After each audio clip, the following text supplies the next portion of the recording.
اور وہ سسٹم آپ جب تک انٹیکٹ نہیں رکھیں گے تب تک آپ ایک بہتر جو ہے ماحول فراہم نہیں کر سکتے لوگوں کو.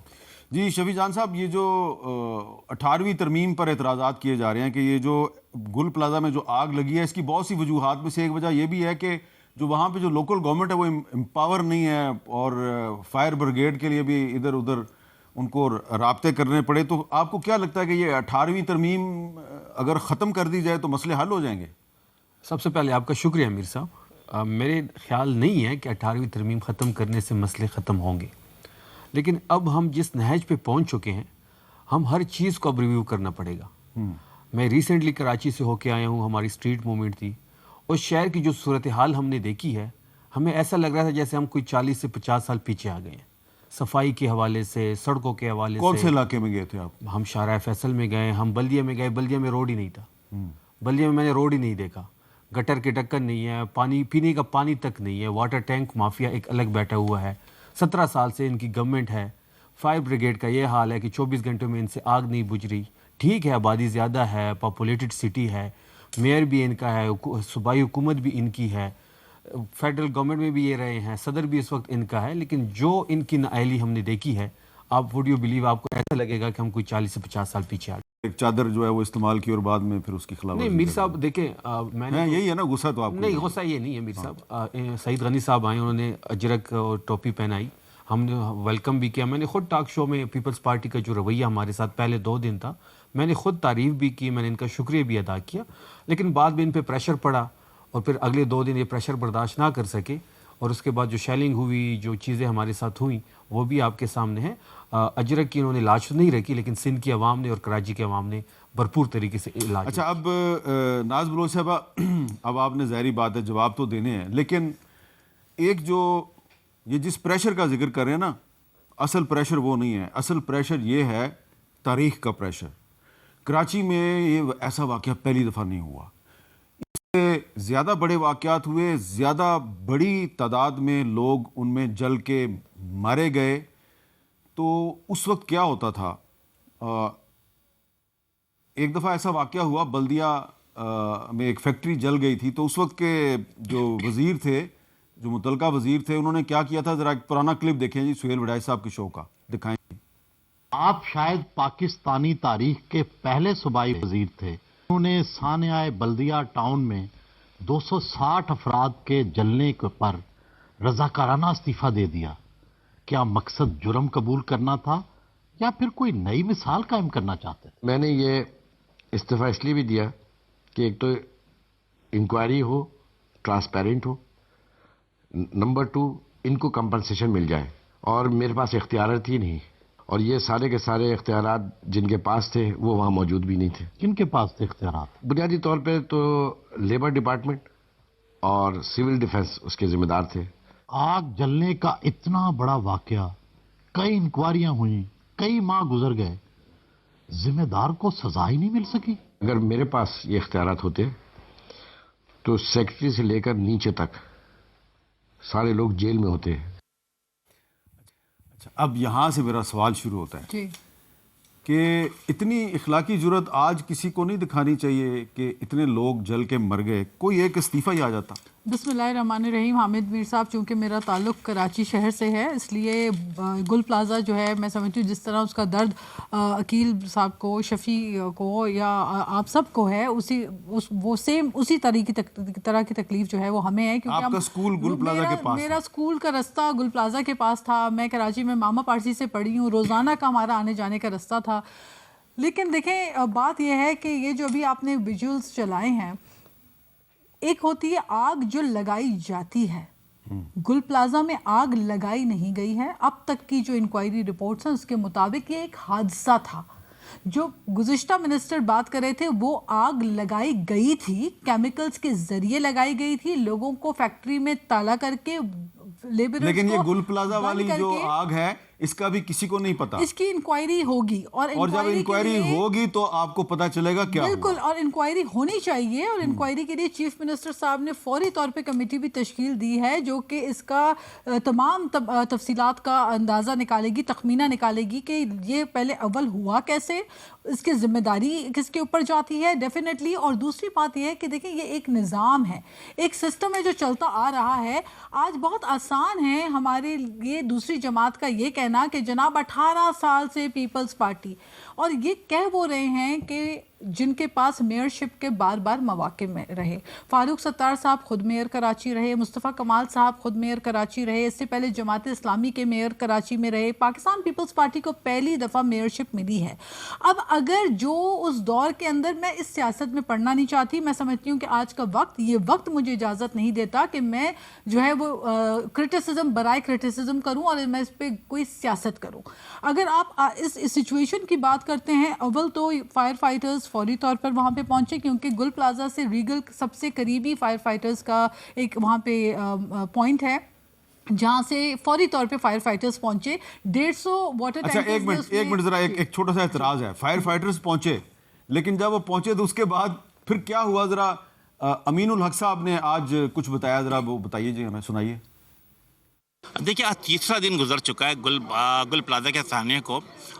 میں سمجھتا ہوں کہ مکمل طور پہ سندھ حکومت کی ناکامی نظر آتی ہے. ہم کیا دیکھتے ہیں کہ 10:15 پہ آگ لگتی ہے, 40 منٹ بعد فائر ٹینڈر آتا ہے اور 10 منٹ کے اندر اندر جو پانی ختم ہو جاتا ہے. کیا آگ انتظار کرتے کہ پانی دوبارہ آئے گا میں دوبارہ جلوں گی؟ ایسا ہونا نہیں چاہیے.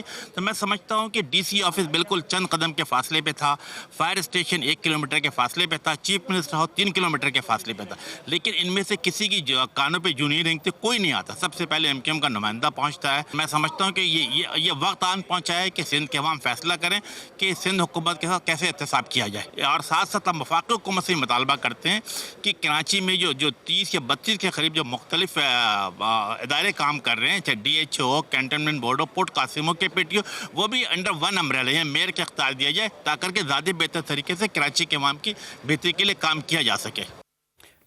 اچھا 10 منٹ میں جو وہ فائر بریگیڈ کے ٹرک ہے ان کا پانی ختم ہو گیا. میں اس پہ جواب دے دیتی ہوں. دیکھیں اس وقت بھی ہمارے جو ڈیپٹی میئر ہیں سلمان مراد بلوچ صاحب, ان سے میں مستقل تھرو آؤٹ رابطے میں رہی ہوں, وہ وہیں پر ہی موجود رہے ہیں اور ابھی بھی لوگوں کی ڈی این اے سیمپلنگ اور یہ تمام چیزیں, وہاں پہ ڈی سی بھی موجود ہیں, وہاں پہ عملہ بھی موجود ہے, ایڈمنسٹریشن بھی موجود ہے. 150 ٹینکر پانی کے اسی وقت فوراً ارینج کر کے منگوائے گئے. جو بھی اس وقت کولنگ کے لیے اور فائر ایکسٹنگوش کرنے کے لیے کیا جانا تھا وہ تمام چیزیں اس وقت کی گئیں. لیکن اس وقت یہ جو آگ لگی تھی وہ آگ اتنی تیزی سے پھیلی ہے, یہ ان ایکسپیکٹڈ آگ پھیلی ہے. ایک دکان سے آگ بھڑکتی ہے اور وہ پوری عمارت کے کونے کونے تک منٹوں کے اندر پہنچ جاتی ہے. یہ بہت ایک سینسٹیو سچویشن تھی, سینسٹیو بھی ہے اور قابل غور بھی ہے کہ پھولوں کی دکان سے آگ پھیلی. جی, پھول کی دکان سے آگ پھیلی اور اس پہ ڈیفینیٹلی کارروائی بھی ہوگی, اس پہ ایکشن بھی لیا جائے گا. لیکن دیکھیں مجھے افسوس اس بات پہ ہوتا ہے کہ آج اگر بیٹھ کر یہ سیاست سندھ حکومت ناکام ہو گئی, 18ویں ترمیم یاد آ گیا, یہ سب کچھ یاد آ گیا, لیکن مجھے بتائیے کہ جب ناک کے نیچے چائنا کٹنگ ہو رہی ہوتی تھی, جب تجاوزات ہوتے تھے, جب گل پلازا کو جس کو ایک بلڈنگ ایک فلور کی اجازت تھی اس بلڈنگ کے اوپر بلڈنگ پہ بلڈنگ بنائے جا رہے تھے, تب میئر کراچی کون تھے؟ تب مرتضی وہاب, نہ تو مرتضی وہاب وڈیرا ہے نہ اس وقت مرتضی وہاب جو ہے وہ میئر کراچی تھے. تو اگر آپ یہ سمجھتے ہیں کہ آپ کے اتنے سالوں کی جو کارکردگی ہے یا آپ کی پور پرفارمنس ہے اس کے اوپر آپ آ کر آج پہلی دفعہ پاکستان پیپلز پارٹی کے میئر بنے کراچی کے, سب کا ذمہ دار ملبہ ان کے اوپر پھینک دیں, یہ نامناسب گفتگو ہے. ایک حادثے کو بنیاد بنا کے جو کہ بہت قومی سانحہ ہے اور ہم سب کے دل اس وقت تکلیف میں ہیں کیونکہ وہ ایک لوگ نہیں تھے, وہ ایک خاندان کے جو ہے وہ پورے بیک بون تھے جو ان کے کاروبار بھی چلے گئے. اور یہ بات درست ہے کہ کروڑا پتی لوگ جو ہے وہ 1 منٹ کے اندر ان کی دکان چلی گئی. اب سندھ حکومت اس پہ جو فوری اقدامات لے رہی ہے, کمپنسیشن کا جو پرومس کیا ہے, جو دوبارہ گل پلازا کو تعمیر کرنے کا پرومس کیا ہے چیف منسٹر صاحب نے, ہم اپنا جو ری ایکشن ہے, جو ایکشن ہے, وہ تمام چیزیں بر وقت کر رہے ہیں. ہاں, ہم فوٹو شوٹ نہیں کرنا چاہتے, ہم اس پہ کوئی سیاست نہیں کرنا چاہتے, ہم خدمت کر رہے ہیں. میں دوبارہ کہوں گی کہ گل پلازا کی جو حادثاتی سچویشن ہے اس کو خدارا ان فیکٹریز یا ان حادثات سے نہ ملایا جائے جہاں پہ آگ لگائی جاتی تھی بھتہ نہ دینے کے اوپر. اچھا, اب اس میں ایک سوال اور پیدا ہوتا ہے. امین الحق صاحب جو ہیں انہوں نے ایک بات کی ہے کہ کراچی کے میئر کی امپاورمنٹ کی بات کر رہی ہے ایم کیو ایم, اور وہ کہہ رہے ہیں جی کراچی میں بہت سے ایسے ادارے ہیں جن کا براہ راست تعلق جو ہے وفاقی حکومت سے ہے اور ان سب اداروں کو ایک امبریلا کے نیچے یعنی کہ میئر کے نیچے ہونا چاہیے. آپ کا کیا خیال ہے اس میں؟